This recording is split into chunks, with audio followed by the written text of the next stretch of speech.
Hello there, you beautiful people, and welcome to the Email Slicer project, where we're going to learn all about slicing up strings.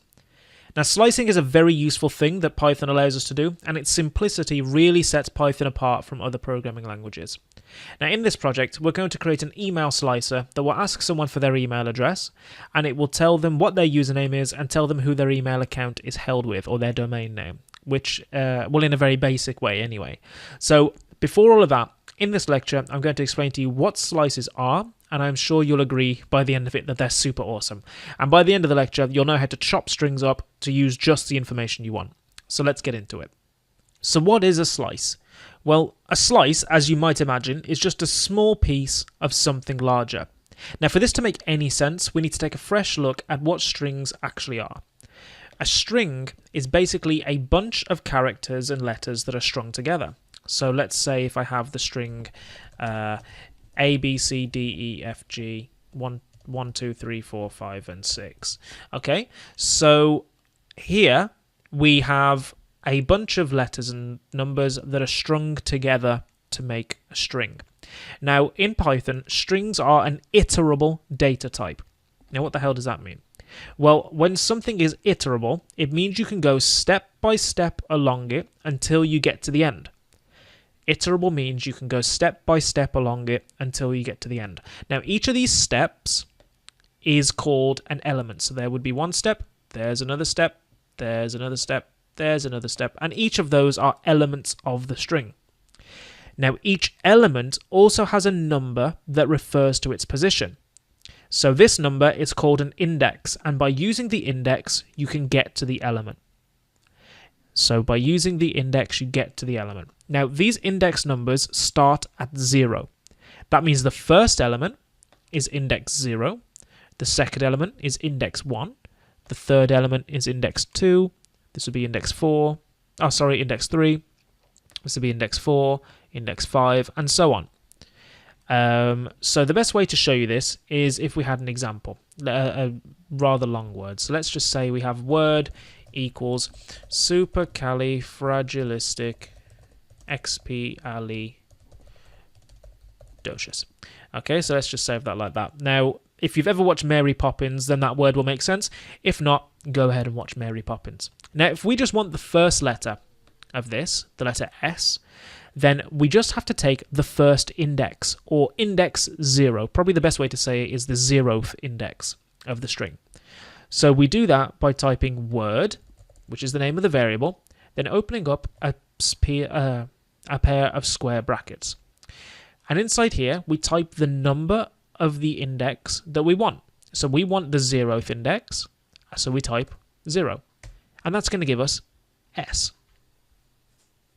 Now, even though that I've just technically sliced out the letter S, the original data is still unchanged.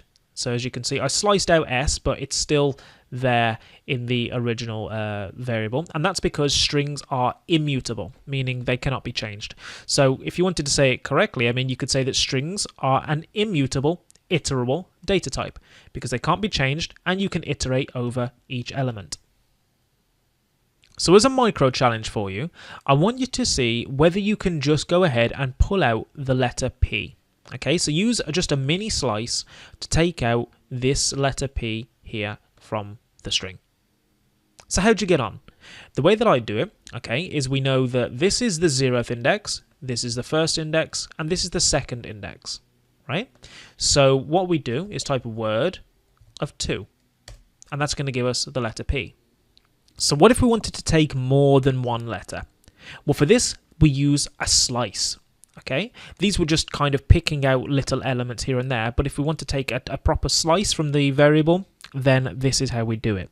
So the format of a slice is like this. So you type a variable name, okay, then you open some square brackets, you put the index you want to start at, the index you want to go up to, and the step in between each element you want to select. So you have a variable name, in our case this would be word. And let's say we wanted to take we just wanted to take the word super, okay? Well, we want to start from index 0, because that's the letter S. Now, the tricky part comes when you have end here. So we want R, right? We want R to be in our thing. So that's 0, 1, 2, 3, 4. This is index 4. But the way the end works is it is you put in the index of where you want to go up to. Okay, so if we wanted to go up to if we wanted R, we'd have to go up to the letter C, right? But not including it. So to take this word, we'd have to go up to here. Since here, this letter C has index of 0, 1, 2, 3, 4, 5, we'd put in there 5. And we want every letter, so we'd put 1 as the step. So let's watch that now. We see we get out the word super. We started at index 0 and included that one, and we went up to, but not including, the letter C.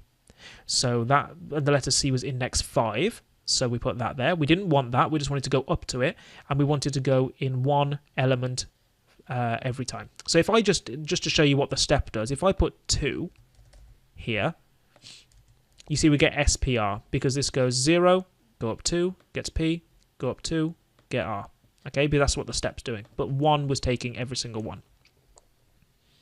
So as a micro challenge for you then, I want you to go ahead and create a slice that will take out the word Cali here. It'll take that out and print that to the screen. So go ahead, pause the video now, and try to use a slice to take out the word Cali from Word. So how'd you get on? Did you manage it? Well, here's the way that I'd have gone about it. I would know that the letter C is at index 0, 1, 2, 3, 4, 5. So I'd put that as the start. And I'd want to go up to the letter F. And the letter F is 0, 1, 2, 3, 4, 5, 6, 7, 8, 9. Okay, so I put 9 in there. And I want every one, so I'd put a step as 1. And you see, we get Cali out. So if you got that, then absolutely fantastic. You're really getting ahead with string slices. Now, there are some shortcuts to using strings, which are super useful. So let's say we wanted to just take from the letter C all the way to the end. For that, all we'd have to do is type a word. Then the start was going to be 5, because that's where C is, right? And C is index 5. Then just type a colon. And Python is now going to automatically assume that I want from 5 all the way to the end, which is what we see here. Pretty handy, right? So here's another shortcut. What if I wanted to go from Cali, again, from the letter C, all the way to the end, but in steps of 2? Well, for that, I just type a word, move my mouse out of the way, word 5, and then just type another colon and 2. So you can see that we've left the end blank here, because it goes start, end, step, right? We've left end blank. We didn't tell it where to end, so it's going to assume that to go all the way to the end, but in steps of 2. And we're going to see that it does that. It goes C, then L, then F, then A. C, then L, then F, then A. I and T, and all the way up until the end. So that's a really useful trick as well. So what if we wanted everything up to index 7, let's say? So this is index 5, 6, and 7. So everything up until the L, but not including it. So for that, we would type word, leave the start blank, and type 7, just like that. And that is going to give us everything up to index 7. So since index 7 is the L, we're going to go up to L, but not include it. Okay, so that's something you've got to be aware of when you're using slices. It's always up to, but not including. If we wanted the L, we'd have to do up to 8, which is the one after the L. Right, so that would be that to get us the L. So if we go up a few lines, you saw that we typed 0 to 5 in steps of 1 to get super, right? And that will work fine. But now with our shortcuts, all we've got to do is type word, colon 5. Like that, because it's going to assume you want to start here at 0, and it's going to assume you want steps of 1. So if I just do that, we're going to get super straight away. So you can see just how much easier that is. Now this is super useful. You can actually reverse a string, well the steps can actually be negative, right? And we can use this to reverse a string. So if I did word, and I just did colon minus 1, basically what that's going to say is go from the end to the start in steps of -1. And if I do that, we're going to see that we've actually just reversed the whole string in just one line of code. Now, doing that in any other programming languages is a monster, really. So being able to do that in such a simple way is a really powerful trick. So you now understand the basics of how to take slices, right? We know that strings are basically an iterable data type, which means they're made up of little elements. And each of these little elements has an index that starts from 0 that you can use to access that element. And when you take a slice, you put the starting element here, the starting index, then the way you want to go up to, and then the step. And we also know a few shortcuts here and there. But we have a main issue in that the way that I've been doing it so far is error prone. I'm kind of counting up the index from the beginning, and that can be time consuming and I can make errors, right? All it takes is for me to count one number wrong and I've messed the whole thing up. So what I'm going to show you in the next video is how to pretty much automate this process, right? Using Python's index function, which is a massively powerful trick when using strings. So I will show you that in the next video in the interest of time. So I'll see you there.